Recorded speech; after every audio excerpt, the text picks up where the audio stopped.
is MC Fireside Chats, a weekly show featuring conversations with thought leaders, entrepreneurs, and outdoor hospitality experts who share their insights to help your business succeed. Hosted by Brian Searl, the founder and CEO of Insider Perks, and powered by insights from Modern Campground, the most innovative news source in the industry.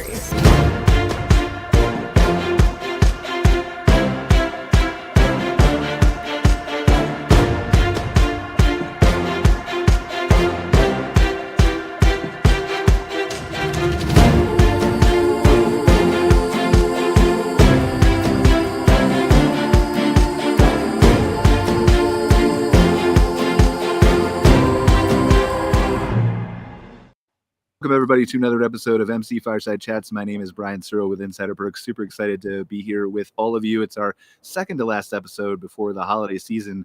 I think next week we're going to have a really cool wrap-up show, so be sure you come back and check that out because there'll be more guests here. And that means less talking for me, so that means there's always a better show. But super excited to have a couple of people here on to talk about the glamping industry again in our regular focus show here. So we've got Dave from Canadian Sleeping Barrels. He's going to talk to us about his super cool accommodations that he has.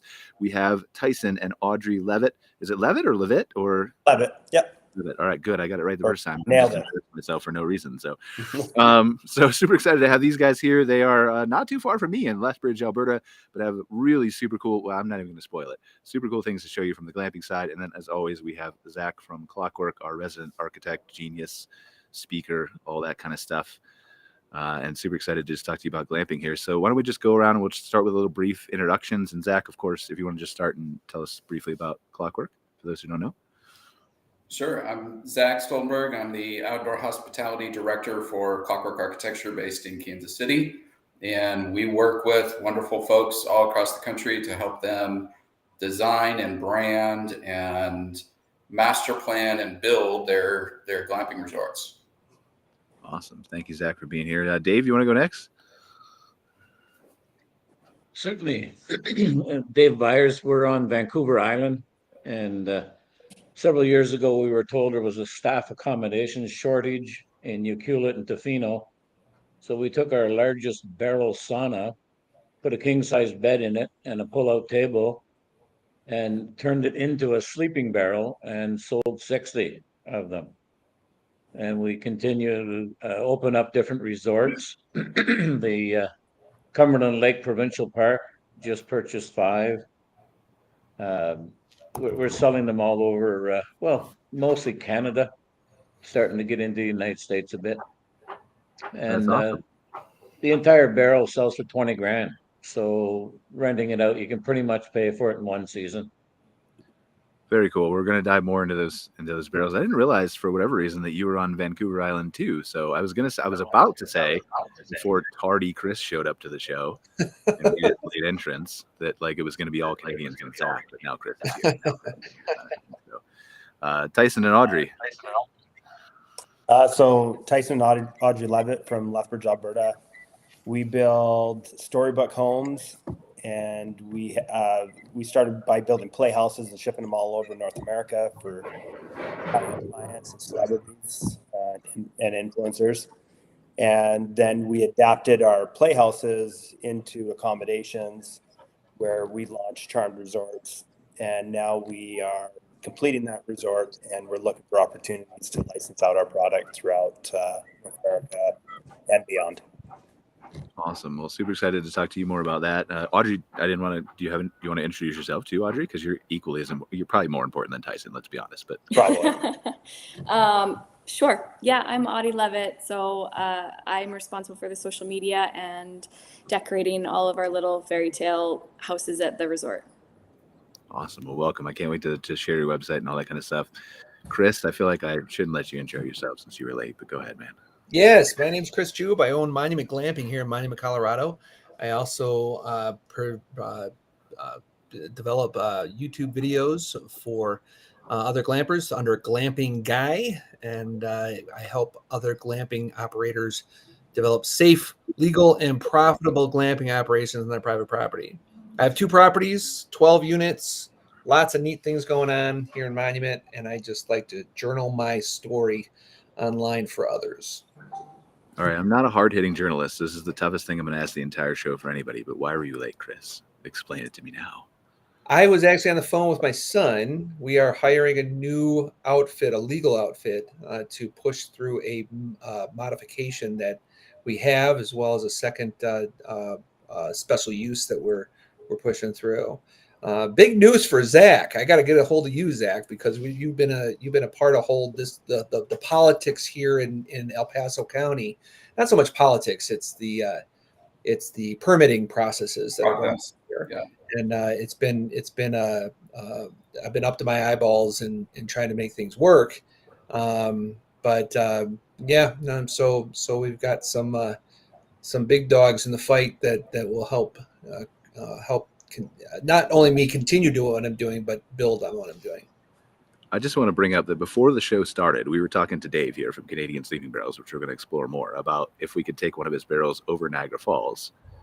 And if I think, and I'm not saying you should do this, to be clear, because there's probably needs to be a terms and conditions that anything that comes out of my mouth should not be taken seriously in the show. You could put your neighbor inside one of Dave's barrels. You've heard about my neighbor. Oh my goodness, what a neighbor. And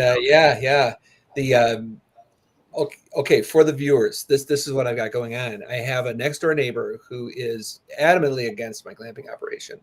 The thing is that most of my neighbors are actually for it, so it's not a situation where I've got this huge uprising against me. I've got this one neighbor who's just loud and proud about being against it. I mean, I don't know, Chris. I heard about it all the way in Canada. So yeah, she's loud. She's loud. And just recently, last week, she was getting little traction with the El Paso County Sheriff because she was calling the sheriff on me for duck hunting on my property. So I was down at the creek with my sons, and she calls every single time. So El Paso County Sheriff, we call them before we go hunting, and we just say, hey, we're going to be hunting. If Arlene calls, oh, sure thing, Chris, we got you on this thing. And that's kind of how it goes every time we go hunting. It's just one of those neighbors. Well, she took it to social media, and she went on Next Door Neighbor and posted that there was a live shooter on that Monument Glamping property. So she's against Monument Glamping, and she's using social media to try to shame us and try to get kind of a mob against us, and then attribute people with it. What's that? Like she literally panicked people? Like she made it seem like there was a Oh yeah. You could go to Next Door. It has to be illegal in some cases, like, right? Well, I did talk to a lawyer about that because at first, I mean, picture this: I'm down at the creek with my three of my sons, and we are all hunting and having a great time. And by the way, I let all my other neighbors know. I'll let Arlene know too. I let all my neighbors know when we're hunting. They're all fine with it. We're out in the county. I mean, that's just the nature of it. But I'm down there on my phone while we're hunting, noticing this, and yeah, Arlene, it's me. We're out here hunting. We're not active shooters out down here hiding behind four-wheelers.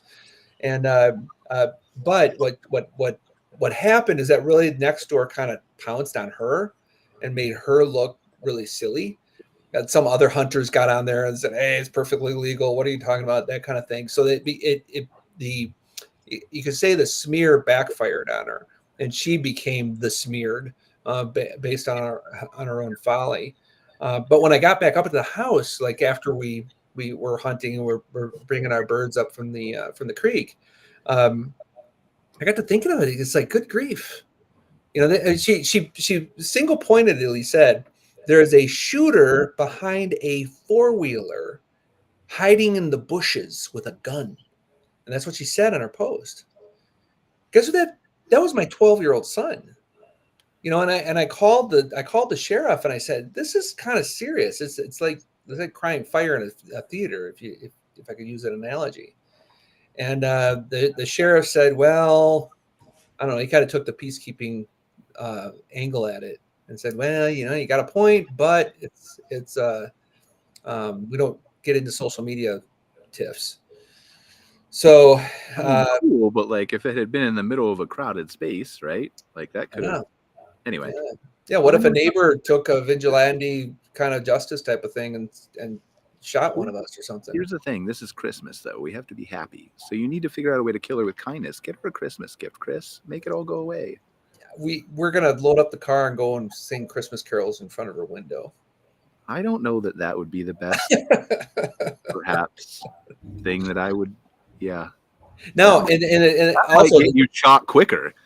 yeah, the plot thickens a little bit because right now we're going through a modification for our special use, and because of her, she actually wrote a letter to 200 neighbors of mine, and to complaining about Monument Glamping because I'm making a simple modification to my special use. My special use allows 8 units on my property, and the modification is to allow some of those units to be recreational vehicles, and instead of just all tents. So that's it's more complicated than that, but that's in a nutshell. And it's simple modification. The commissioners are all on board with it. The planning commission's on board with it. She's not, even though it's an upgrade to tents, even though it's an improvement to my special use. So she sent a letter out as if I don't have a special use and just complained about our glamping operation. And out of 200 letters, I got about a dozen written in about angry neighbors who just kind of jumped on the bandwagon, people who would never drive by my property ever. And then they submitted their opposition. So because there's about a dozen letters of opposition, it's going to go to planning commission and the commissioners rather than getting administratively approved. All right. Well, we can circle back to neighbors in the end, but we got more happy things to talk about, Chris. We have to talk about, I promise you we'll get back to it if we have time. And I'm sorry you're going through that. Obviously we can't solve it on the show here, but it's certainly one of those tough situations that I would not ever want to be in, right? Well, I accept your apology, but let me say this. All right, it is an excellent turn it happy in some way, Chris. Yes, it's an excellent thing that glamping operators go through trials like this. It helps legitimize their business. Every time I feel like the world's against me, we work through it. We work through it rationally, logistically. We do what we need to do to make it happen. It always ends up to be a better product in the end. I've legitimized my property. I've built better structures. I've upgraded things that I probably wouldn't have upgraded if I didn't have this neighbor with a microscope looking at me and trying to complain about everything I'm doing. It actually has made things better. See, and that's a positive. I'm all for that, right? Like every time I fail or mess up something, which is probably at least 11 times a day, it's a success because I learned from it, right? So that's and I do enjoy, I appreciate hearing from you and other people about all the things that are real with business operations, right? Because everybody will get on social media and share only the good things, but very few people hear the struggles and trials and tribulations and everything else that you have to get where you are today, right? So I really appreciate you sharing and all that kind of stuff. So yeah, you bet. Let's go to Dave from. We're going to save you, Tyson, Audrey. We're going to save you guys for last because you might be the best. Don't tell anybody else that I said you were the best. But let's go to Dave for Canadian Sleeping Barrels. Dave, tell us about your super cool sleeping barrels. I know you briefly introduced it, but how'd you get started? Basically, we make barrel saunas, cedar yurts, wooden hot tubs, anything round, bent, or curved. And the sleeping barrels seem to fill a fairly good niche market in the glamping industry. They're a little better than a tent, and they're portable. They don't need any permits. They're under 100 square feet. And how portable are they? Can I push it down a hill if I want to relocate it in my glamping resort? Or you want me to donate one for the neighbor there, do you? Well, I'm just it's not my neighbor. No, we would never actually do that. Not your neighbor, no. But seriously, you just want to. You say portable, so I'm just curious. I'm giving you a hard time, Dave. You can pick them up with a forklift or a little bobcat with fork extensions. We ship them with crane trucks, little high-ab crane trucks, and they arrive fully assembled. Other than that, we can take them apart, and it would take 2 to 4 hours to reassemble it if we were to ship it somewhere. Okay. So tell me, how did you get into this, right? What sparked the idea for you to do all things round in the beginning? My original trade dried up. My original trade, believe it or not, is church furniture. church pews, courtroom seating, Okay. religious interesting. carvings. And when the Catholics started selling all their properties to pay court costs, I found other niche markets, and I love anything round, bent, or curved. So that was the That's kind of fascinating to start. me, though. Like, right? Pardon? You're continuing your passion of working with wood. Like, that's a Yes. fascinating origin story to me. No, it's rewarding. I'm 70 years older now, and I've been doing this all my life. So it's a never ending pursuit of what's next. We've got a wine cellar in a barrel. We've got an office in a barrel that come out of COVID. A lot of realtors and people working out of their house wanted to get out in the backyard and get away from screaming kids or whatever. So it's always a progression. We put them on floats. We did one with a tiki bar and a wood-fired hot tub. So there's all kinds of fun stuff that we're doing with them. So what's of all the things that you've done with it, and I know we're going to talk a little bit about your glamping accommodations briefly, but of all the things you've done with it, the office and the maybe or maybe not putting kids in or out of it or adults in or out of it, what's the thing that's been most exciting for you out of all of it? It's been like, wow, I can't believe I did that. Basically, we're starting to get into all of the provincial parks now. So we just have 5 ready to deliver to the Cumberland Lake Provincial Park. Shipping them elsewhere, we make a big wooden crate. We just shipped 3 to Lake Nipigon. They just ordered another one. We've got 5 at the Hatchidat First Nations Campground in Port Renfrew. And that's been an interesting experience, having them on First Nations Campground. We got a call 2 years ago that a bunch of little kids got up one morning and took some baseball bats and busted all 5 bubbles. So we had to go out and replace all 5 bubbles. I'm sorry to hear that. Yeah, So it wasn't under warranty. I'm curious, just for the people who have not heard of your company, like we have a large audience in the United States and maybe 1 or 2 people who live anywhere else. I'm kidding, we're going. But for all the people who've never heard of your company, talk to us about, like, we see a lot of glamping structures down here that are the traditional, more traditional, I guess, yurts and tents and cabins and things like that, right? Obviously, we see that the design of yours is different and unique, and that certainly sets it apart by itself. But what goes into the kind of craftsmanship here that if somebody were to look at one of these, they can be confident they would last a long time?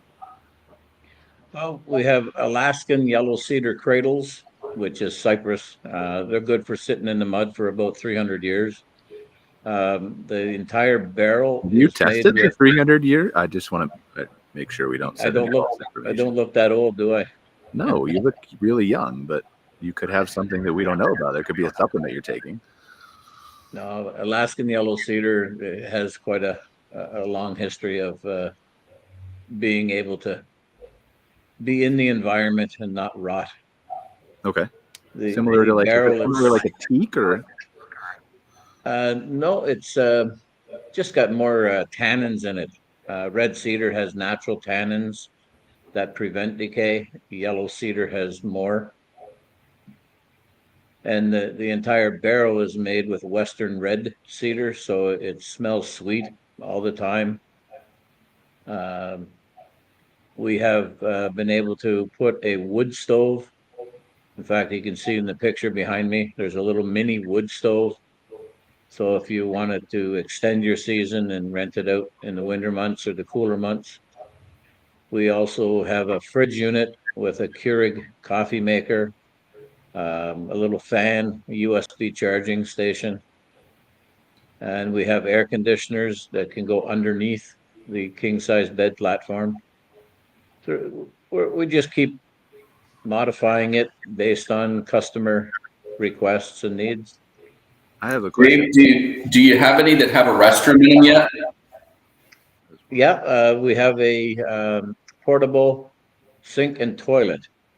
That what we can do is extend the barrel to 16 feet from 14, and don't put a little porch. Just have a little vestibule or a separate room, and we can have it vented out. And it's not a composting toilet. It's not something that's plumbed in. But if you get up at 3 in the morning and you want to have a tinkle, you don't got to get dressed and go to the washroom or whatever. So I'm curious, have you ever, and this goes on to his washroom question he was asking, have you ever put two barrels together to extend them like a modular capacity where you would have more room to maybe plumb in something if somebody wanted to? Basically, the ones that we have put out there, it's quite unique how some of the people are configuring them. But no, we haven't put two together per se. All right, and Tyson and Audrey and everybody else, you're more than welcome to. I know you haven't been on the show before, but we'd love to have somebody jump in so I don't bore everybody with my conversation. So if you have anything to say to Dave or anybody else, feel free to jump in. But I want to come back to you, Dave. But let's go to Tyson and Audie and hear a little bit about the cool things that they're doing. So first, what's Charmed Resorts? Go ahead and take over. Okay, sorry. So we are in Crow's Nest Pass, Alberta, which is just like real close to the BC-Alberta border. And we currently have 13 storybook cottages there. And so when we say storybook, like a lot of people look at our stuff and they instantly are like, oh, you're doing like Disney castles or whatever. And it's like, no, we're not. What we're doing is we grab storybook, like classic fairy tales. We go back to the source material and we try to retell those stories with our structures. So we have like Rumpelstiltskin out there. We have Rapunzel out there.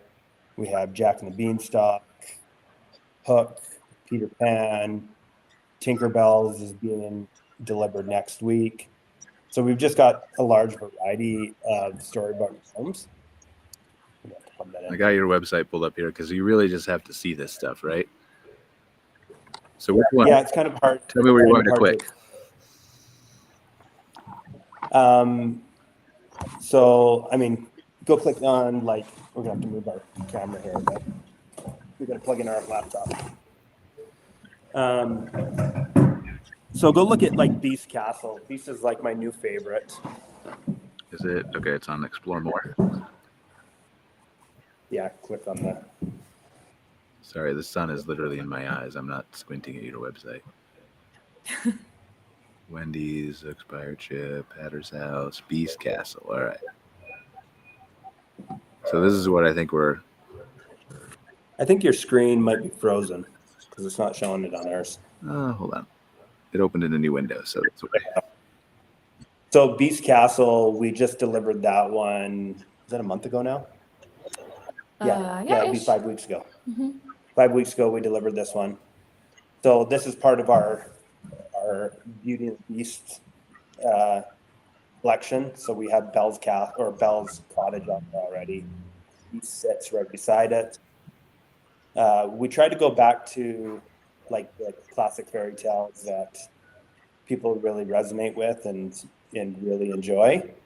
And we do a lot through our social media. Audie makes content daily where she puts polls out there and talks to people who follow us. We have around 1,000,001 followers or 1,000,000 followers, something like that.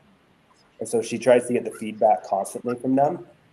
And we take that information and then we adapt it to what we can do.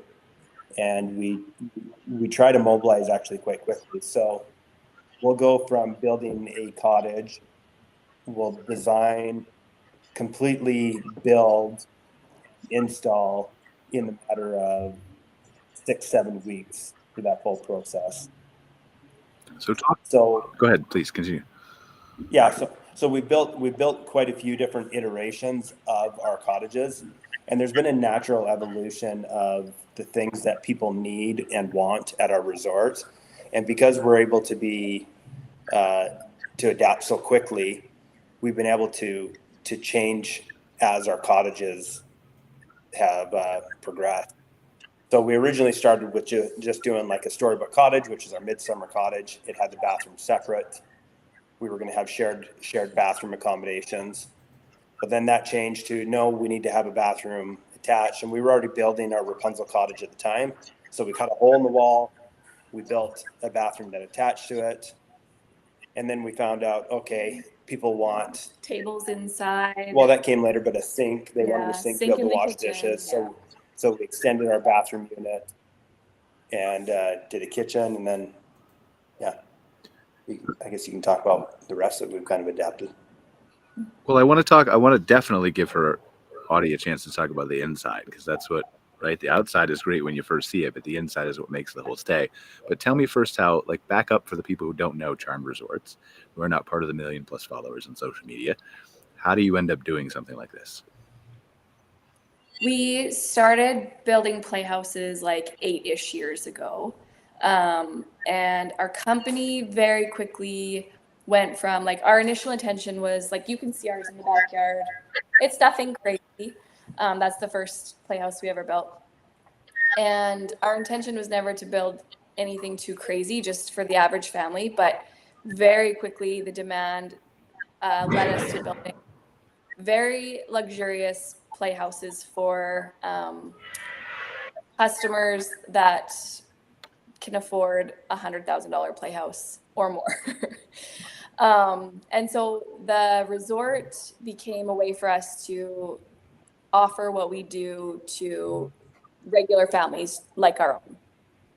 And part of that adoption came because when you build like a $10,000 or $20,000 playhouse and you ship it across the nation, oftentimes your shipping for that is going to cost you $5, $6, $7, $8,000, right? So it only made sense to make that product more luxurious, so that the shipping was a fraction of the cost compared to what you were actually getting on that shipment. And so we quickly pivoted from, our $10,000, $20,000 playhouses to $100,000, $200,000, $300,000 playhouses. And when we did that, like right out the gates, we actually got picked up by a TV show. We did TV on TLC Discovery. And so we were able to get our brand out there initially, but we saw that there was a piece of the market that we were missing, which is the mass population who cannot afford our playhouses. We couldn't even afford our own playhouses that we were building, right? Like the one in the back is, $10,000 or $15,000 playhouse, which, for middle class is already an expensive purchase. So we came up with the idea of doing resort accommodations. We built one, tested it. It sold out literally, like we posted it when an article came out with National Article in Canada. And it sold out literally in a couple of days. And for the summer. So we knew we were onto something. And this was right as COVID was taking off. And so coincidentally, we had playhouse shops that canceled because of COVID. Our resort accommodations took off during COVID because they were single households where people could go to. They never got shut down. And it took off, and we pivoted. And now we're doing both. We're doing playhouses and resorts, but it was good timing for what we ended up deciding to do. All right, so talk to us. Obviously, was it fair to say that you're the master of the outside and Audie is the master of the inside? Is that fair? I'd say so, yeah. All right. So we've talked about the outside. We've looked at some of the pictures. Talk us through why it's so important and critical to have the inside look the way it does.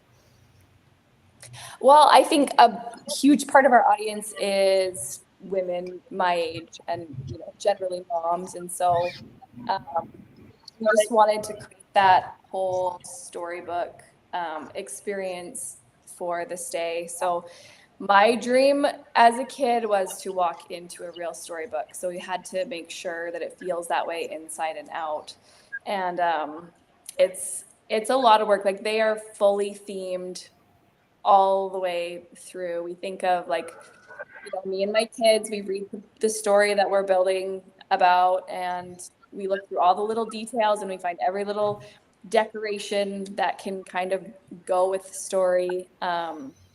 You know, whether it's the animals that are part of the story or plants or whatever, colors, like we pick out every detail that we can from the original story and add it to the inside. And so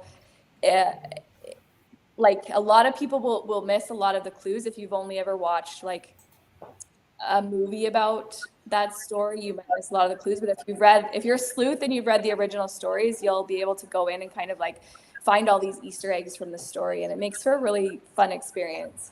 Well, now I need to go back. So I did stay in the gingerbread cottage, right? And we saw the huge book in there of, I think it was, I can't remember, was it Jack and the Beanstalk? Was that, or what? No, it wasn't Jack and the Beanstalk.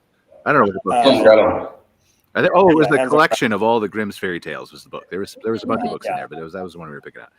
So we were paging through that, and I was trying to get my girlfriend to let me tell her a story. She just isn't the type that wants to be read the whole original fairy tales. But anyway, now I have to go back and I have to learn the whole story because I feel like I missed stuff. Did you notice that the bunk bed was a cage? At the top one?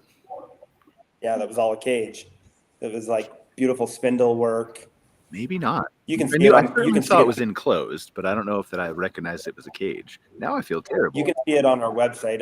If you click on the gingerbread cottage, you can see the interior photos of that. Thanks for embarrassing me, Tyson. I'm a terrible person now. I didn't notice anything. It's subtle details like that. Like, and then it had an oven in there for it was a fake oven, but it would be, the story. Do you do anything like that on social media? I know you talk about, and I've seen it on your show. I watched a couple of your episodes, right? And how you do the decorations for the playhouses, or did at the time the show aired, right? I'm sure it's the same way.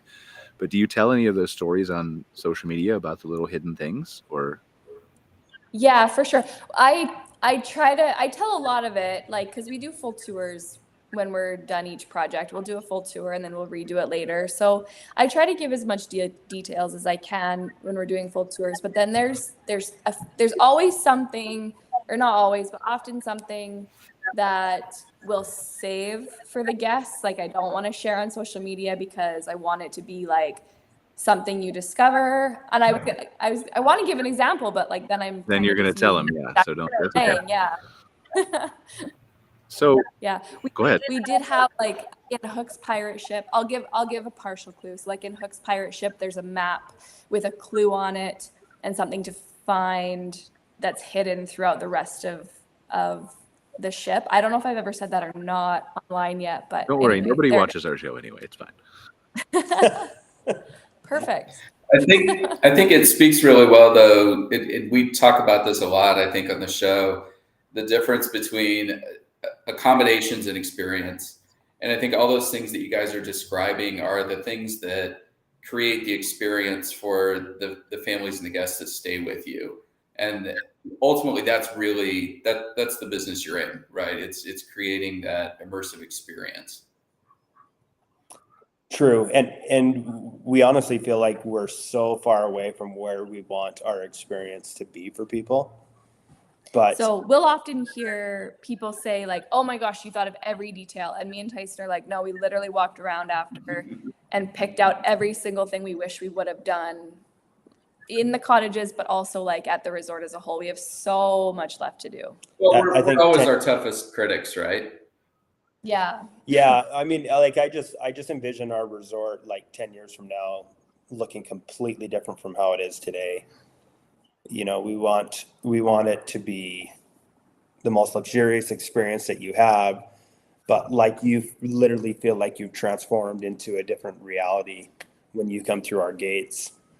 And so we're looking forward to trying to do that as we continue to grow. Well, and Tyson, you guys build these yourselves too, right? Like, you're not hiring some contracting manufacturing company, to do this. You guys have really bootstrapped a lot of this, poured yourself into these units. And so I think anytime you built something yourself, you have the tendency that you walk around and see all the things that didn't go right.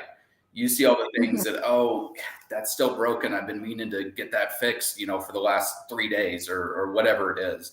You're going to notice those things because it's part of your story. You built it. Whereas the average guest is going to come in and just be blown away by what they see. Yeah, we literally started the resort probably a little naive. Like we started with $0, for the project. Fortunately, we've had incredible occupancy on our stuff, and it gets a strong nightly rate. Like our nightly rate ranges from $350 to $500 a night, and we've been able to take that revenue and roll it back into our projects. Put some short-term money into it, and then we were actually able to do like a really innovative financing deal with the banks like recently, just RBC, and we were able to do a deal that was like has never been done in Canada before, to help us to grow our organization. And so, with that, like there's lots of little things that we wish we could do today, but because of the cash flow of building an expensive resort, our units are $200,000, $300,000, even $400,000 a unit, depending on which one we're doing. So you can imagine how much money we've had to put into this to be able to get to where we are. Yeah, I mean, and I'm not building anything as amazing as those kind of unique, really good glamping, really amazing glamping accommodations. But I understand what you're talking about from a business standpoint. There's a list of things 10 miles long that I'd like to get to tomorrow that either it's capital or people or time or something, right, that's holding me up. And I think you guys clearly have outlaid that. The important thing is that you've outlaid that vision in your head, and then you just have to be patient enough and know that you'll get there, which I think you guys do, right? I mean, I've talked to you several times. I don't doubt that you're going to get where you want to go. Well, and every year we get to hire new people that are really good at filling those spaces that we're lacking in, and that's like a really joyful part of the job too, is working alongside people who are so good at what they do. I think we've got some of them watching back at the shop right now on this meeting, but we've been able to grow our organization to having 30 full-time staff. So we have our manufacturing arm, which is Charm Playhouses, and then we have our resort side, which is Charm Resorts. And it's been incredible to build that team, and we look forward to continue to grow it. So is it fair to say that if you had to choose between where my time goes, your time goes, right? Is that more into the resorts in the future, or is that equal still?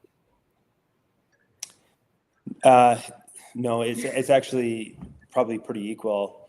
Our company we intend on it being much more than a resort company. We want to exploit the IP that we develop within our company and license it across many different areas, and really just create a fairy tale family brand that will be used, whether it's in home furniture or decorating or storytelling or dog houses, playhouses, experience-driven businesses. So there's a lot of avenues that we can go with our company. As of today, our focus is to get the resorts off the ground, so that the resorts is a driving factor behind our company, because it gets us out to the masses. And then there'll continue to be additional charmed offerings through the resorts and through playhouses. Speaking of IP, I know, because I do follow you guys on social media. I've followed you for about a year now, and props to you, Audie, because I think it's one of the better channels that I follow. I know that a lot of the inspiration and the design and the stories that you guys have chosen have been things that are fair use, things that are in the public. And I'm sure you've gotten those requests like, oh, when are you going to do, a Moana treehouse, right? Well, it's going to be a while before Disney loses the rights to Moana. But there is one that's coming up. I think that Christopher Robin, Winnie the Pooh has been fair use for a while, but I think that the trademark copyrights on Tigger run out in 2025. And so I'm wondering, what are the future plans? What are other units? What are your most often requested, additions? What's in the plans? I knew Winnie the Pooh had just gone through, so we've actually talked about that one. It would be Zach probably doesn't know incredible. the name of our latest child. We just had a child 8 months ago, 11 years after our last. His name is actually Winnie. Wonderful. So anyway, yeah, we would love Winnie the Pooh. We've gone back and forth on if we want to do a whole 100-acre wood. We have Wizard of Oz is kind of in let's our. dive into that a little bit though. Like our debate that Audie and I have had between that is whether or not we want to do something that was distinctly Disney. Even though the licensing has come up, we don't want to be Disney. Right. We want to be Charmed. And so we go back and forth on that, whether or not we want to do that, even though it's free game. We've talked about adding a swear jar at work where if you accidentally use Disney's IP, you have to for example, and I have actually done it. I've done it myself where we were talking about The Little Mermaid and I said Ariel and I was like, oh my gosh, no, Ariel is exclusively Disney, but The Little Mermaid is an old classic story. So I am fairly confident that we have not stepped on any toes because I do know that, each time we do a build, I make sure to know the difference between original story versus, what is owned by Disney. But I think ultimately there's lots of great stories out there to be told. And so as part of our company, we're trying to find those great stories that people resonate with. And I think people appreciate seeing something new and different and it's worked okay so far. Trying to block that sun with my head. Yeah, I mean, I think that's, and to be fair, this is an ignorant question maybe, but is Winnie the Pooh actually Disney? Because I didn't know that, and I grew up watching him. It's not. They bought the story rights. Okay, all right. But they expired just this year. Yes. So it was a story, but it was one of the few stories that actually was purchased by Disney. So it's kind of unique compared to most of the other ones. Like Disney's done Peter Pan themed things, but they've never owned the story of Peter Pan. Whereas with Winnie the Pooh, they did actually own it for a while and now they don't. And so anything that we did with Winnie the Pooh would have to be straight from that original book. And we'd have to just be so careful that we didn't accidentally pick something that is exclusive to them. And these companies, like these big companies, they're smart with their IP. Like if you're talking about IP and how they develop it, you look at Mickey Mouse. He is actually coming to be public domain, but just the original Mickey Mouse that is black and white and doesn't have gloves. So you could actually go exploit that IP. To my understanding, you better go check it for yourself for anyone who's watching. But what they do is each year they change their characters and the names of things, unique spellings and unique way of presenting it to the world, so that IP is reset from that time when they've made those changes, right? So that's why we're trying to just go back to classic fairy tales. And also, to be clear, because we'll get messages. This is probably the topic that we talk about with our followers the most. We'll get messages that say, we'll just put it in there and don't show it.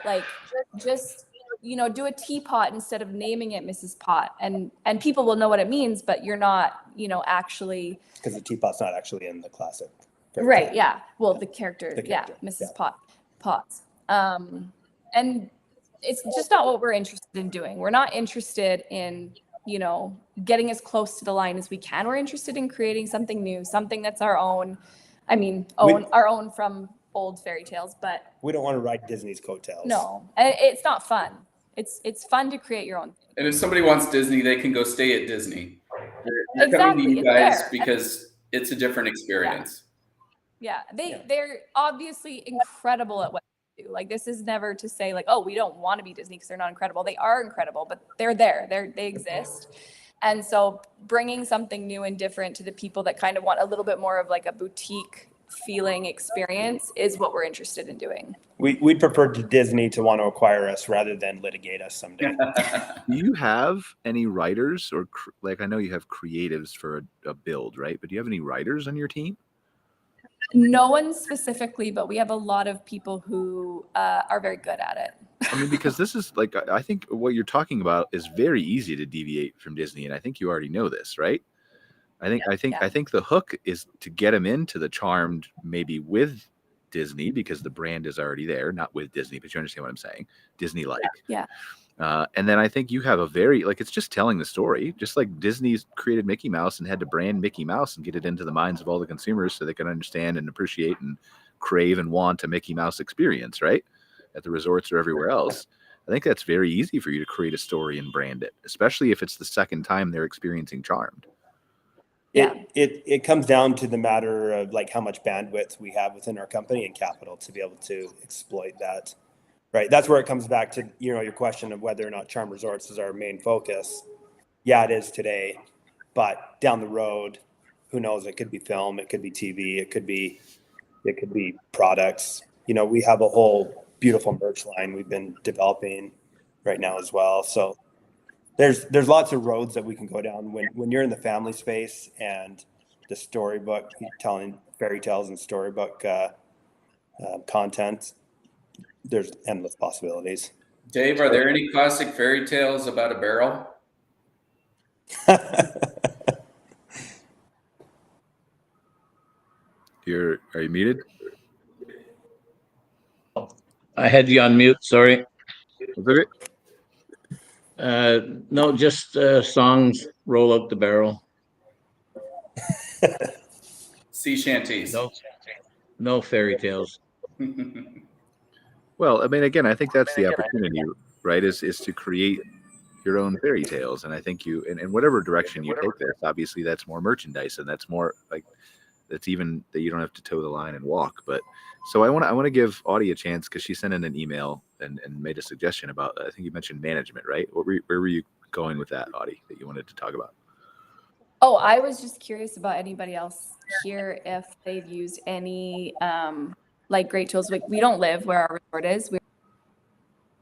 We can.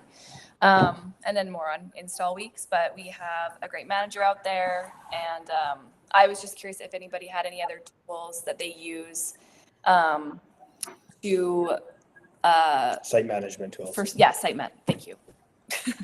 Brian, I think this would be a good time while we're talking about management to mention our sponsor too. Oh yes, our sponsor, because Shara keeps bothering me with that in the private conversation because I always forget to do all that stuff. But our sponsor, is Horizon Outdoor Hospitality, which happens to coincidentally be one of many great third-party management groups that are out there in the campground, RV park, glamping space. And so I don't know, again, I want to talk to you a little bit about that and maybe figure out where I can give a good recommendation if you're looking for like a total management company, if you're looking for software, if you're looking for whatever. But I think Horizon does do quite a bit of that, and we're definitely grateful for them sponsoring the show. So sorry, Horizon, that I took 48 minutes and 13 seconds to get you in there, but we love you, Scott Foos. Okay. So, but talk to us about like a little bit what you're like thinking, because that obviously is a rabbit hole. We only have 10 minutes, right? But I think Zach, do you want to comment on? Do you have thoughts on that, or?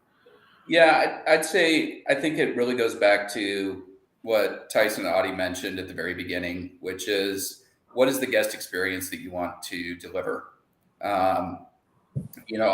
We've seen a large range in the resorts that we've worked on where many of these are a little more hands-off, and they rely heavily on a software or an online booking tool to communicate effectively with their guests. You're going to get an email or a text message. You're going to get a door code to get into your unit. But I think that's great, and it works well on certain sites. But I think, across the board, one of the things that we've seen industry-wide is just elevated guest expectations. And I think that translates into the overall experience. From a bottom line perspective, it does have an effect on ADRs. And I think the more hands-on hosted experience that you can create, the better guest experience that you're going to deliver. And so I think really that's the first step, is deciding what is that guest experience that you're trying to achieve. And then I think there's different tools that are better for different pieces of that. There's certainly things that as an operator on the back end make your life a lot easier. Some of the things that we've seen recently are some really integrated property management softwares where updating those key codes for your door access, lighting controls, smart thermostats, all these things can be tied into your property management software to where you as an operator aren't having to go out and make sure, these folks are checking in late. I got to get the porch light turned on, or the string lights out front, or I got to make sure the heat's on. All those things are handled passively or automated through your property management software. So I think there's a lot of different options out there. I don't know if that really answers the question, Audie, that you had. But I think letting it be driven by that guest experience is really the key. And I want to let you answer that, Audie, just to see if that's what you're looking for, if we can expound further. But I think that, to your point, Zach, like, it is the experience. And I think you have to decide, each individual person, each individual resort has to decide, what can I automate that would allow me to do more of that guest experience, right? For example, the door codes and things like that. I don't need to do that in person. I don't need to do that one-on-one, because I can automate that. And then that gives me more time to give personalized service in another area. So that was described. I could see, because it's an automatically generated email, right? So you can send images, graphics, you can format it however you want. I could envision something fitting with your brand, that it's more of like an animated scroll that unrolls, or a wax seal that gets broken, and it's this parchment paper with the fancy calligraphy text on it, welcoming your guests to their weekend fantasy, right? This immersive experience to get away in a fairy tale for 24 hours. So I think there's lots of tools and things, but I think making sure that you use technology for what it's good at, but not let it replace the personal touch, the branded piece that you guys have curated and done so well. I got to let her talk, because we're going to get off in a tangent here about what AI can do with personalized videos and scrolls and all kinds of that. Anyway, so go ahead, Audie. Oh man, no, we'd love to hear it. No, for us, like we said earlier, we have so much in our heads that we want this experience to be, that it is not yet. It's a good experience. We believe we're providing a great experience, but of course we'll never stop iterating and trying to make it better and better and better. And so we're kind of always in that, like, what can we automate so that other things can get done? But then when we automate, you kind of miss that personal touch sometimes with people. For sure. And I think we've learned that actually a lot of people think they like automation, but in the end, apparently human interactions, even if we don't know that we love them, we do love them, make us happy anyway. And so we're kind of in that, just trying to figure out the best way of balancing the two. Well, and I think that's critical that you're even thinking about that, right? And I mean, let's use an example that's super close to home that you can criticize me about, right? So we tried out the Peter Pan bot on your website, right? Mm-hmm. And I think one of the things that Paige had told me was that we were running into issues where people needed to talk to a human being, right? And they couldn't get there. Mm-hmm. And so we actually, not because of Paige, although we're willing to give her credit if she wants it, but it was a couple weeks before somebody had mentioned to us, like with a resort, what if you put this on Facebook and somebody talks about speeding truck through the campground, or there's a bear or whatever, right? Same principle. You need to be able to get a hold of a human. Mm-hmm. And so these are things that we've solved now by allowing them to send text messages if it detects it's an emergency or things like that. But that's what you're talking about. There has to be that balance. There has to be technology is here, but it helps you only to a certain point, to where if you want a human, you can get to it. And that's not just with chatbots, it's with everything you're talking about. I think we're moving into a time when human interactions are being limited greatly. Like, you can think of how many of the big companies that we all interact with, whether it's Facebook, Google, or whatever, how hard it is to get a hold of these companies when you need to do something. Like, literally a majority of these companies do not even post their phone number anymore because they don't want you to call them. And which is weird in a consumer place. Like, how can they get to a place where they're allowed to do that? But I think we all do crave that actual human connection that Audie was talking about. Of course we do. It's the balance between the automation and when you Well, actually it's what type of human interaction do you crave, right? Like, I don't crave the human interaction to call somebody and wait on hold to talk to them for 20 minutes to figure out what my door code is and the procedures, right? Yeah. But I would love to talk to somebody about a fairy tale experience that I'm having, or the unique things that are inside the cabin that I might want to look for, like well, we won't mention that again because maybe people missed it. The thing inside the Hook cabin, make sure you look for it when you stay there. But right, like I think that's the idea, is that we can have that human experience while still being mindful of what they don't want to do as part of the human experience, or if they've been trained that they don't have to do. Mm-hmm.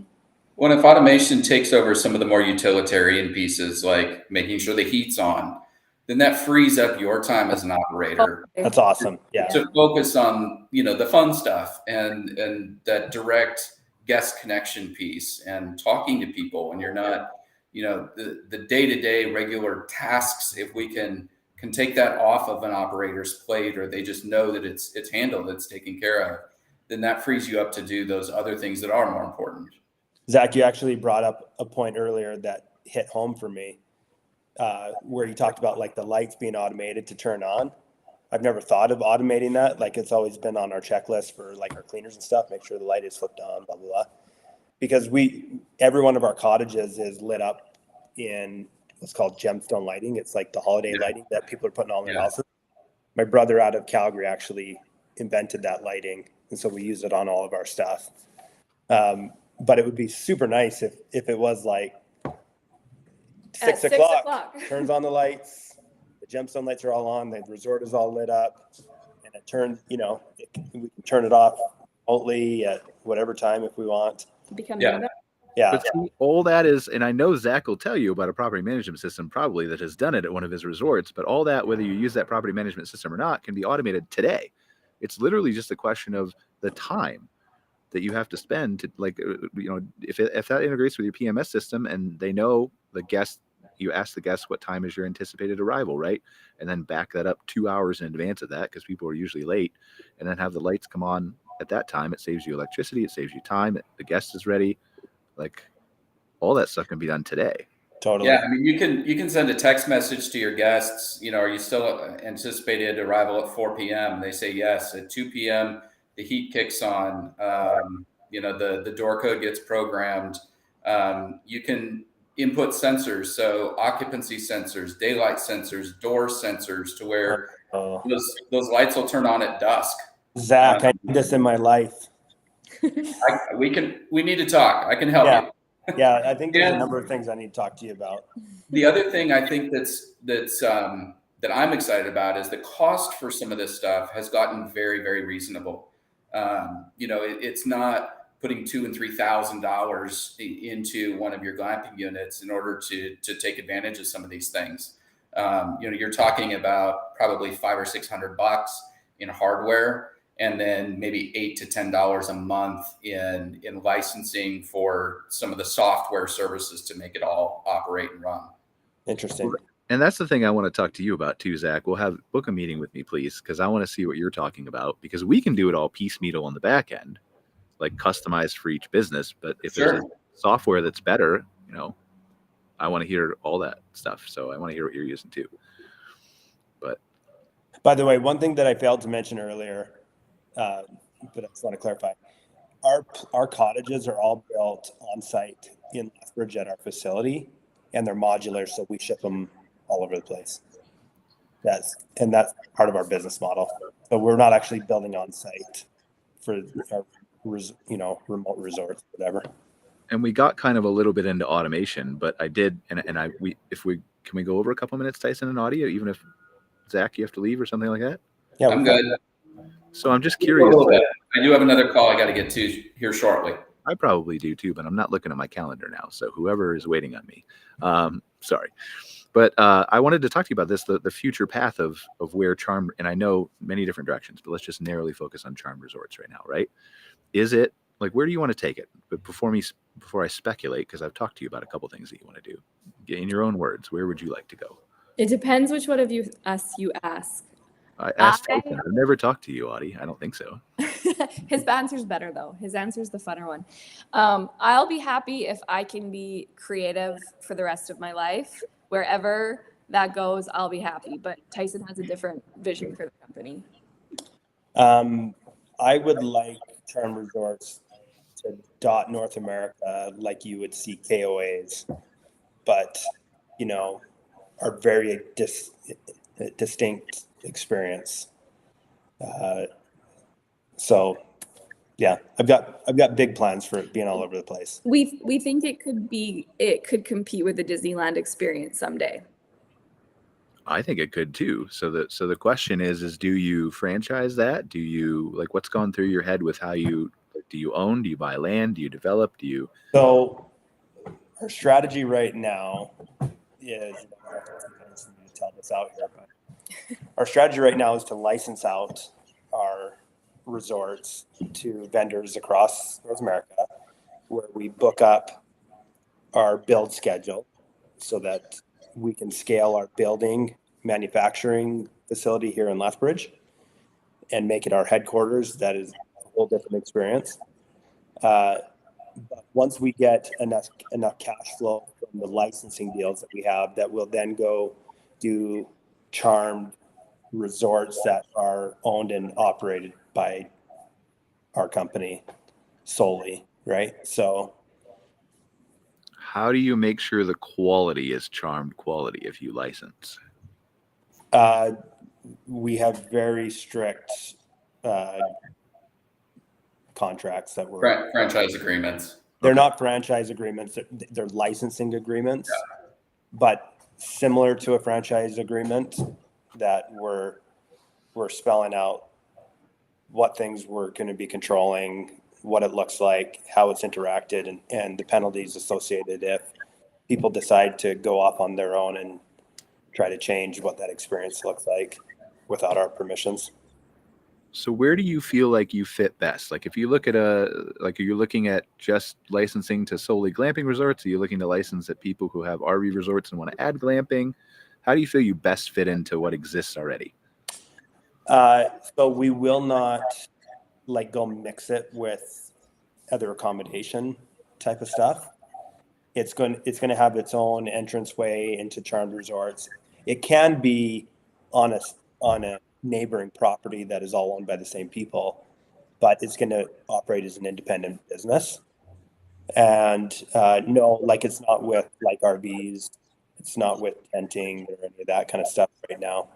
It is a charmed resort that has storybook cottages, and then restaurant experience, storefront experience, and then picking partners whose values are going to align with ours. I don't think we'd mesh well with someone who just wants to go out and make a bunch of money. We mesh well with people who are excited about this, excited about the family experience, about the aesthetic of what we do. That it's really important that they understand what we do, because the experience is so important to us. We a lot of times will sacrifice revenues for the sake of beauty in our cottages, because we believe that long term that'll pay us back, rather than punching something out that I feel like I could rent all night long.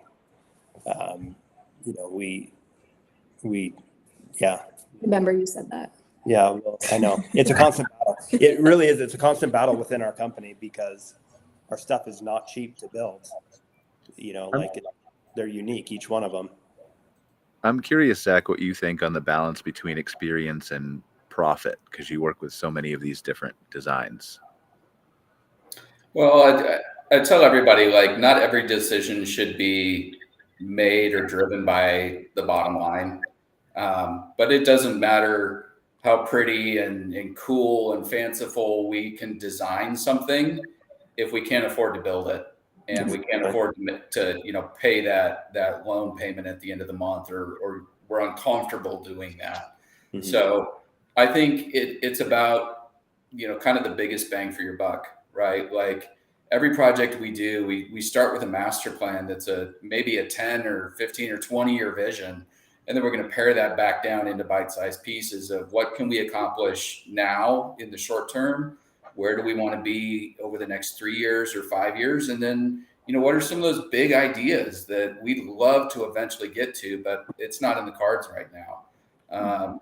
And so I think it shouldn't be, budget's always a factor. It shouldn't be your first factor. It shouldn't be the thing that drives that decision. That should go back to who you are as a brand, as a company, and that guest experience that you're trying to deliver. And it helps if it makes you more profitable. Mm-hmm. Yeah, it's one of those things that you roll the dice with, right? Like, is this going to pay me back? I hope so. And I think it's not being afraid to make mistakes and be wrong. There's a lot of times where you can try something and be like, you know what, this isn't working, or we built this, but it's our lowest renting unit. And so maybe those are the things that you look and say, is there a way that we could repurpose this? Is there something we could do different? Is there something we did wrong here? And don't be afraid to make some of those mistakes and react to it too. Because then the dice becomes a weighted dice. You get a bigger advantage every time because you learn from your, right? Yeah. Totally agree. I actually feel really relieved when some mistakes are very stressful, but a lot of the mistakes almost give me a sense of relief because I'm like, now they know. Like, they just learned the best lesson they can learn, right? With everybody in the company. Like, that's kind of the only way we can learn is by trying something, and it either goes right or wrong, but when it goes wrong, you sure remember. I mean, that's the same thing I said. Like, my best successes are my failures. Mm-hmm. So, because they lead to greater success. But all right, do we have anything else we want to talk about before I know everybody's here late. Really appreciate you guys staying here. But Chris, Dave, I'm sorry we didn't get to talk to you guys more today. I'd just like to say, Tyson and Audrey, you guys touched on some really nice nuggets that are important for all glamping owners, owner operators especially. It's you're very encouraging and keep up the great work. Thank you. Thank you. Appreciate that.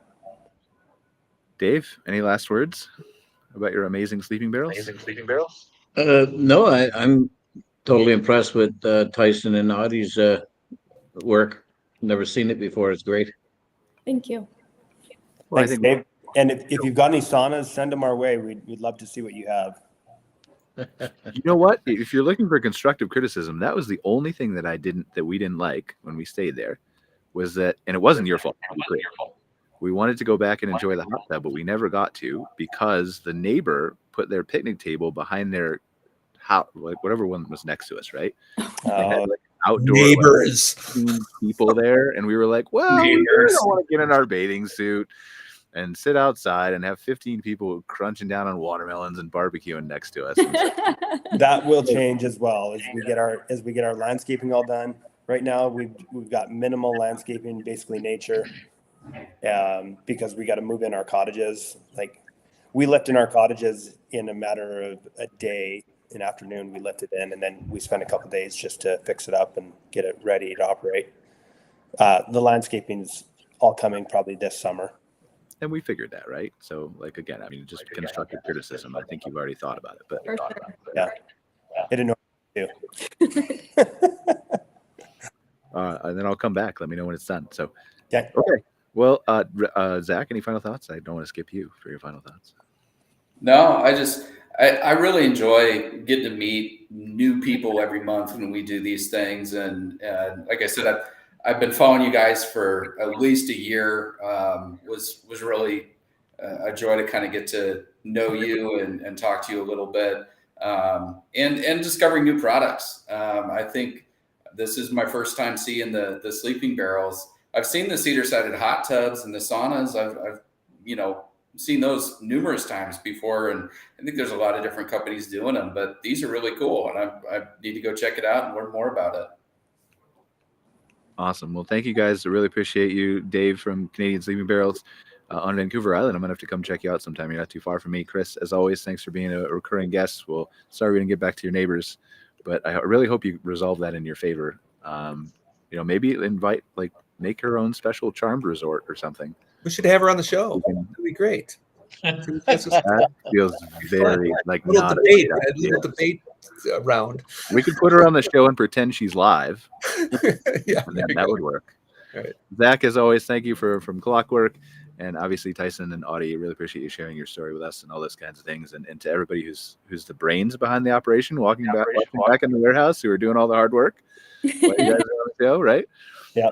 Thank you guys for watching as well. Appreciate you. And we will see you next week for our wrap-up show for 2020. Other than that, we'll talk about glamping again in 2024. Thanks, guys. Happy New Year. Merry Christmas. Everything else. See you later. All right. Bye, guys. Thank you. Thanks for joining us for this episode of MC Fireside Chats with your host, Brian Searl. Have a suggestion for a show idea? Want your campground or company in a future episode? Email us at hello@moderncampground.com. Get your daily dose of news from moderncampground.com. And be sure to join us next week for more insights into the fascinating world of outdoor hospitality.